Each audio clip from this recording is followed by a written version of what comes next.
এই যুগে এসে যদি কোনো ব্যক্তি বলে এই আলেম এটা বলছে, ওই আলেম ওইটা বলছে, তাহলে মানবো কোনটা? এটা একটা মানদণ্ড আমি আপনাদেরকে আজকে বলে দেই। এ আলেম এটা কথা বলবে, ও আলেম এটা কথা বলবে, এটাই ঠিক। সাহাবীদের মাঝে মুহাম্মদ সাল্লাল্লাহু আলাইহি ওয়াসাল্লাম তিনি একক কথা বলতেন। যখন তিনি মৃত্যুবরণ করেছেন, সাহাবীদের মাঝে ওই কথাটা 4-5 রকম কথা হয়ে যেত, যার কারণে সাহাবীরা এক সাহাবীকে যখন জিজ্ঞাসা করতেন তখন বলতেন, আল্লাহর নবী এই ব্যাপারে কি বলেছেন, আমাকে এইটা বলেন। যদি কোনো তাবী কোন ইসলাম সম্পর্কে জিজ্ঞাসা করতেন কোন সাহাবীকে, তাহলে বলতেন আয়েশা রাদিয়াল্লাহু তাআলা আনহা এই ব্যাপারে কি বলেছেন তা বলেন, মুহাম্মদ সাল্লাল্লাহু আলাইহি ওয়াসাল্লাম এই ব্যাপারে কি বলেছেন আপনি তাই বলেন, আবু বকর রাদিয়াল্লাহু তাআলা আনহু এই ব্যাপারে কি বলেছেন আপনি তাই বলেন।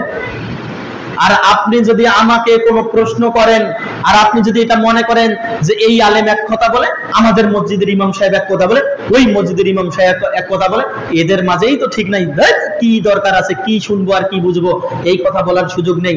আপনি কোনো বিষয় যদি জানতে চান তাহলে প্রশ্ন করেন, এই ব্যাপারে ইমাম ইবনে তাইমিয়া রাহিমাহুল্লাহ কি ফতোয়া দিয়েছেন, এই ব্যাপারে রাসূল সাল্লাল্লাহু আলাইহি ওয়াসাল্লাম কি বলেছেন, আমাকে এইটা বলেন, আমি এইটা জানতে চাই। আমি আপনার ইমাম সাহেব আপনার কথা আমি জানতে চাই না, আমি অমুক মসজিদের ইমাম সাহেবের কথা আমি জানতে চাই না, আমি রেজাউল করিম আফজারের কথা আমি জানতে চাই না, আমি ইনায়েতুল আব্বাসীর কথা আমি জানতে চাই না, আমি ওই ভণ্ড তাহিরের কথা জানতে চাই না। নবী মুহাম্মদ সাল্লাল্লাহু আলাইহি ওয়াসাল্লাম এই ব্যাপারে কি বলেছে আপনি এইটা বলেন।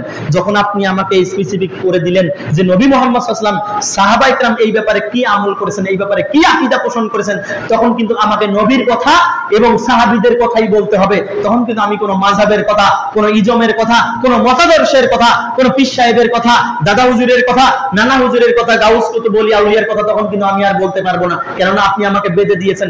নবী কি বলেছে এইটা বলেন, সাহাবায়ে কেরাম এই ব্যাপারে কি মত পোষণ করছে এইটা বলেন, ইমাম ইবনে তাইমিয়া রাহিমাহুল্লাহ কি বলেছেন, শাইখুল ইসলাম ইমাম ইবনুল কাইয়্যিম রাহিমাহুল্লাহ এই ব্যাপারে কি ফতোয়া দিয়েছেন, শাইখ বিন বাজ রাহিমাহুল্লাহ কি ফতোয়া দিয়েছেন, শাইখ উসাইমিন কি ফতোয়া দিয়েছেন, এইটা বলেন।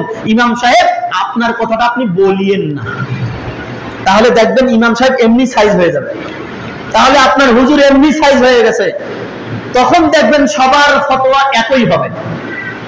যখন আপনি বলবেন যে এই ফতোয়াটা আপনি রাসূল কি বলেছে এইটা বলেন, এই ফতোয়াতে সাহাবায়ে কেরাম কি বলেছে এইটা বলেন, এই ফতোয়া আবু বকর কি মত পোষণ করেছে তাই বলেন, এই ফতোয়া উমর রাদিয়াল্লাহু তাআলা আনহু কি মত পোষণ করেছে তাই বলেন। তখন কিন্তু আমি অটোমেটিক সাইজ হয়ে গেলাম, তখন কিন্তু আমি আর আমার কথাটা আমার দলকে ভারী করার জন্য, আমার মুরিদ বানানোর জন্য, আমার দিকে মানুষকে আহ্বান করার জন্য আমি আর কিন্তু কোনো কিছু কথা বলতে পারবো না। এজন্য প্রশ্ন করার নিয়মে তাই সাহাবায়ে কেরাম এইভাবে প্রশ্ন করতেন, আমরা প্রশ্ন করাটাই এখনো শিখি নাই। এই বাংলাদেশে যত হুজুরদেরকে আহলে হাদিস হোক, হানাফি হোক, যেই হোক না কেন, পীরের মুরিদ হোক না কেন, আর পীর সাহেব হোক না কেন, যাদেরকেই প্রশ্ন করা হচ্ছে তারা বলতেছে এই ব্যাপারে বলেন। আরে উনি কি বলবে, উনি বলার কে? আপনি আমাকে যে প্রশ্ন করেন আমি বলার কে? আমি ইসলামে বলার কে? Who I am, who am I, আমি কে? কে আমি?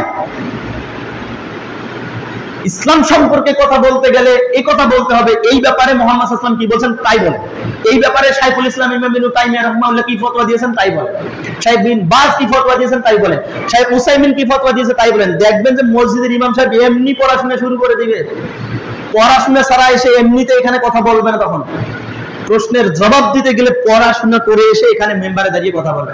আর আমাদের ম্যাক্সিমাম মসজিদের মধ্যে সারা বাংলাদেশে যদি 3.5 লক্ষ 4 লক্ষ মসজিদ থাকে, তার মধ্যে কয়েকটা মসজিদ বাদ দিয়ে, কয়েকটা মসজিদের ইমাম সাহেবকে বাদ দিয়ে প্রত্যেকটা মসজিদের ইমাম সাহেব এখানে বয়ান দেয়, এই মেম্বারে উঠে বয়ান দেয়, মন গড়া কথা বলে, নিজের মতে যা যা আছে তাই কথা বলে।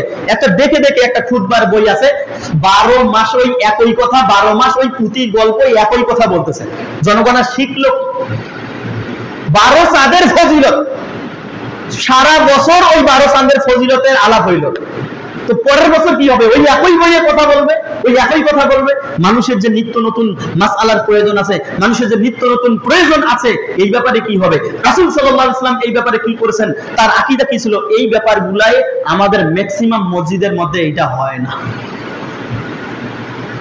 এজন্য ইমাম সাহেবকে সাইজ করার মন্ত্র আজকে দিয়ে গেলাম, আপনি লিখে দিবেন আমি এই ব্যাপারটা অমুক অমুক অমুকের নিকটে এরকম শুনলাম, এই ব্যাপারে আমি মতামত চাচ্ছি, এই ব্যাপারে শাইখুল ইসলাম ইমাম ইবনে তাইমিয়া রাহিমাহুল্লাহ কি ফতোয়া দিয়েছেন তাই বলেন।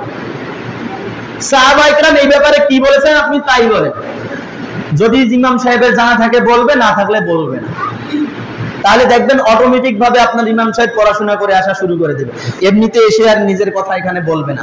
সম্মানিত উপস্থিতি, এজন্য বলছিলাম